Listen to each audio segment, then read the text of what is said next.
Hello friends, today we are going to discuss one more important clinical topic from the clinical examination of motor system. Today we are going to discuss about involuntary movements. In our previous videos we have discussed about examination of muscle power, examination of muscle tone and examination of muscular wasting. Today we are going to discuss about involuntary movements. If you are a student of BAMS, BHMS, nursing or physiotherapy, remember these topics are very important as far as your Viva examinations are concerned. External examiner will definitely ask you about at least one of these things. How to examine the muscle power, what are the different types of involuntary movements, etc. So be attentive while listening and while watching these videos. So today we are going to begin with involuntary movements. Friends, in our day-to-day life, there are many involuntary movements occurring in our body, but we are not feeling uncomfortable because of them. Commonest examples of such involuntary movements are blinking of the eyes, the intestinal movements, the heartbeats. The muscles which are responsible for these functions acts involuntarily. Even the respiration, this is also involuntary movement. We do not make any special efforts for this. Our heart beats at its own, peristaltic movement occur involuntarily. We cannot control them as well as we cannot increase or decrease them. Definitely these movements will increase or decrease in response to some pathology, but voluntarily we cannot do it. As far as respiration is concerned, we can control their activities to some extent.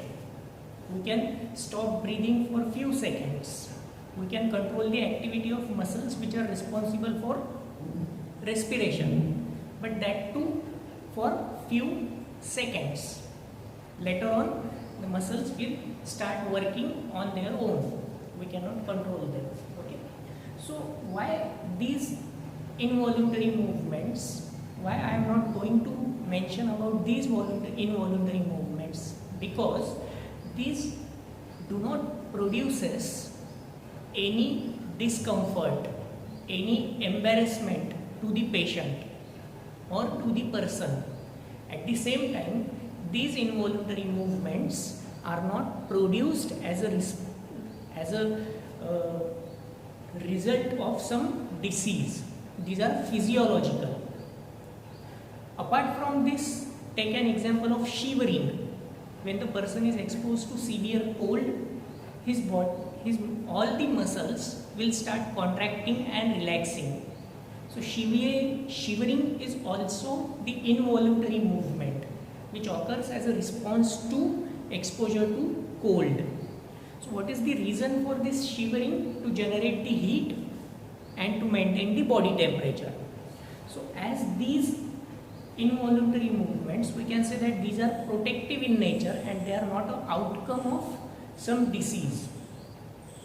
So today we are going to discuss about those involuntary movements which are produced as a result of some pathology, as a result of some disease, as well as which are uncomfortable, which are disabling, as well as which are embarrassing to the person.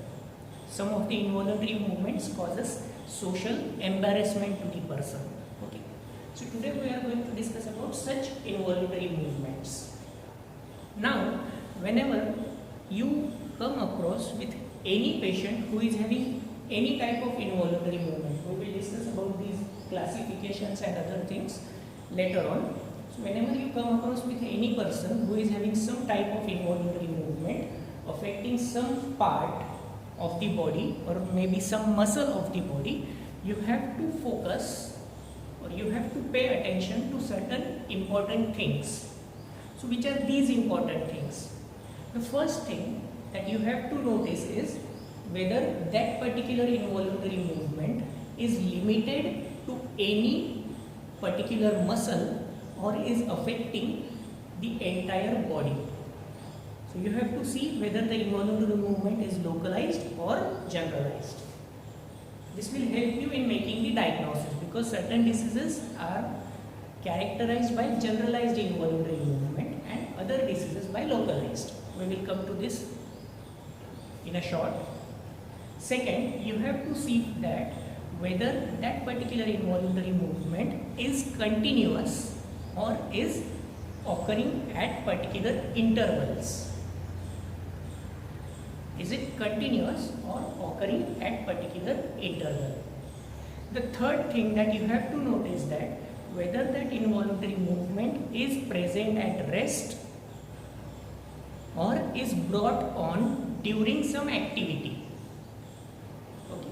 The fourth thing that you have to see for is whether that particular involuntary movement is also present during sleep. The fifth thing that you have to see for is whether that involuntary movement is increased or decreased by maintaining a particular posture, by getting exposed to some temperature, or is increased or decreased by certain emotions. So these are the various factors that you have to note while doing the examination of patient who has some involuntary movements. Okay. Now, once you have ruled out these things, you have to come to the next step. During the general physical examination, you have to ask the patient to perform some activities, because certain involuntary movements occurs on particular activity and they indicates particular disease. Now, what you have to do? What are the general activities you have to ask to the patient to perform? The first, what you have to do is ask the patient simply to stretch his hands outwards with the fingers separated. Then ask the patient to close the eyes, maintain the posture. Then ask the patient to raise the hands, the palms are facing forward, and to maintain the posture. This is the first activity you can ask. What is the second activity you can ask?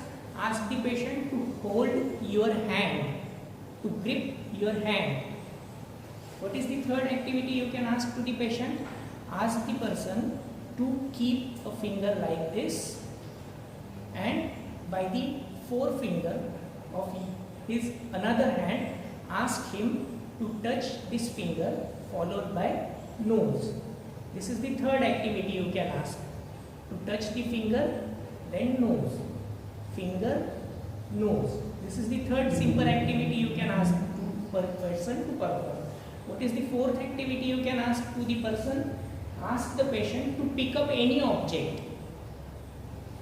To pick up any object. Be careful that this object which he is picking up should be smaller one. Okay, like here I will try to pick up the duster. Okay, so ask the person to pick up the object. What is the fifth thing or fifth activity that you can ask to the person to perform? To unbutton the buttons, to button and unbutton the sleeves. These are the simple activities you can ask the person to perform, and by doing these activities you can rule out various diseases. Once these activities are done, you can ask the patient to sit up, stand up and walk, to see whether the involuntary movement is affecting the gait of the person. Okay, am I clear till now? So you have to see for the presence or absence of involuntary movements during rest and sleep and activity and etc. And 4 to 5 simple techniques, simple methods, simple activities you have to advise to the person to perform, to rule out or to make the differential diagnosis of that involuntary movement. So once you are done with this, you can proceed with the different types of involuntary movements. Now here we are going to discuss about different types of involuntary movement. and what are its causes. So broadly and commonly encountered involuntary movements in OPD plus those involuntary movements about which the examiner will definitely ask you are tremors, epilepsy, various involuntary movements which are limited to the face and neck, and various involuntary movements which are limited to any particular muscle. Okay. So amongst these, we are going to first begin with tremors. Okay. So what is tremors? Tremors are broadly classified into two types. The fine tremor and coarse tremor. What is fine tremor? Fine tremors are those tremors which requires a special attention by the aid of examiner.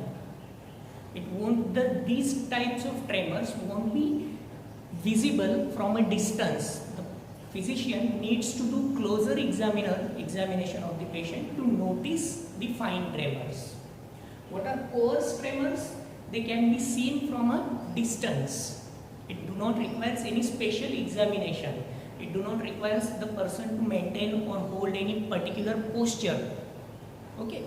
So fine tremors and coarse tremors. These are on the basis of their occurrence.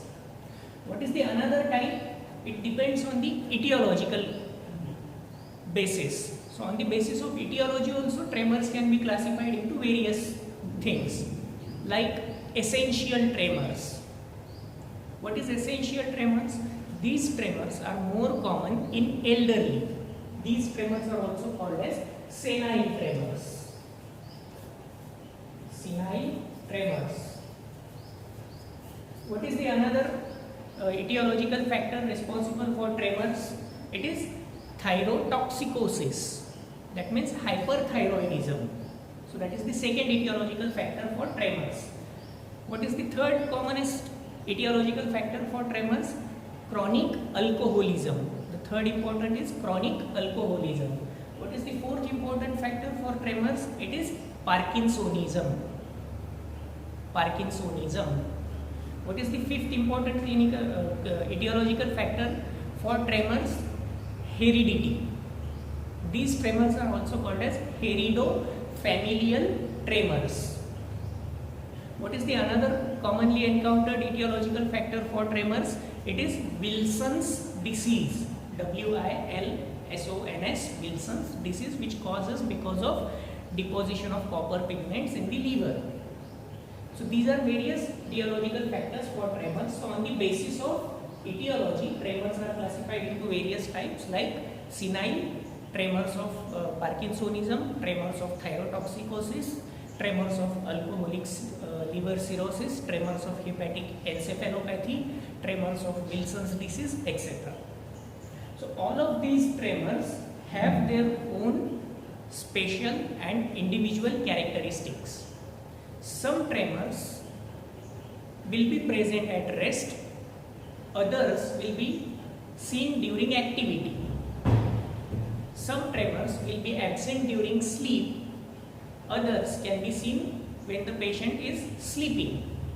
So we will discuss about these details in our next video. Thank you.